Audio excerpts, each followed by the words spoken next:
Welcome to my channel.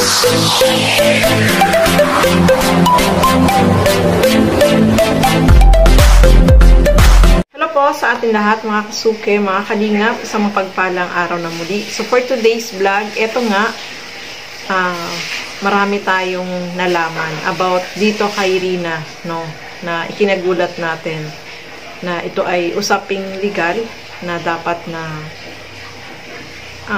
may abogado or may nilabag ba na itong si Lolo Nestor, bakit ganun yung kanilang ginawa.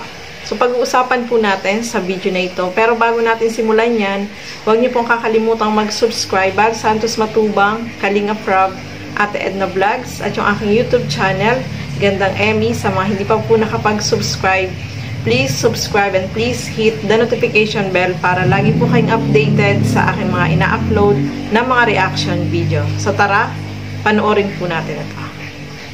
So ito nga po, nalaman natin na etong si Rina ay ang birth certificate niya is ang nagpa-registered ay si Lolo Nestor, ang nakapirma sa birth certificate, no, at saka yung lola. So, malaking usapin legal po ito, no? Dahil bakit sila yung nagparehistro, bakit hindi yung nanay, nandiyan naman yung nanay, no? Ano yung reason nila bakit sila yung nagparehistro dito kay Rina? So, malaking usapin po yan, no? Usaping legal na kailangan talaga na pwede siyang ipa-late registered kasi hindi po yun valid yung kanilang pagpaparehistro na ganon, no? Sa batas is mali po yun. Parang binaypas mo yung magulang, yung tunay na magulang ay nandiyan naman. Bakit kailangan kayo yung pumirma o kayo yung nakapangalan sa birth certificate, no, ni Rina, no? So malaking usapin po iyan na kailangan talaga na baguhin kasi hindi naman siya yung lolo lang siya at saka lola, no? So, bakit ganun yung ginawa nila, no? Ito ay malaking usapin po na kailangan talaga na pagtuunan ng pansin. At pwede naman pong ipa-late registered itong si Rina dahil nandiyan naman yung kanyang nanay, no? Okay lang siguro kung patay yung nanay, di ba? Sa pangalan nila iparehistro. Kasi, bawal po yun sa batas, no?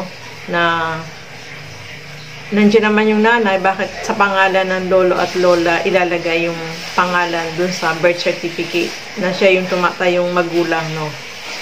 So, ito nga, ang nakalagay kasi dun is, ibig sabihin, kung si Lolo Nestor, ang tatay, siya yung nagparehistro.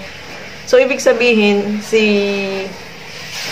Rina at si Ate Melanie ay magkapatid, no? Kasi si Ate Melanie is anak ni Lolo Nestor, mga kasuke, mga kalingap. So, malaking question yan dahil alam naman natin na buhay naman itong si Ate Melanie, bakit sa tatay, si Lolo, nakapangalan yung birth certificate. So, malaking usapin yan na legal, na dapat idaan sa legal. At pwede naman pong ipa-late registered itong si Rina, no? So, sana maayos po yan dahil alam naman natin na ang birth certificate ay napaka-importante, no? Kapag may mga kailangan kang kuhain, yun ang hinihingi, no? Birth certificate, yung PSA. Ngayon PSA na po, no? So, kailangan nakarehistro at para pwede kang makakuha ng PSA. So, sana is maayos po yan, mapa-late registered itong si Rina para maging legal yung birth certificate po ni Rina. So, ayan, maraming salamat po sa inyong panunood at lagi po natin supportahan lahat ng mga Kalingap reactors and Kalingap partners. So, hanggang dito na lamang po muna. Keep safe everyone. Thank you for watching. Mabuhay po tayong lahat. Bye-bye!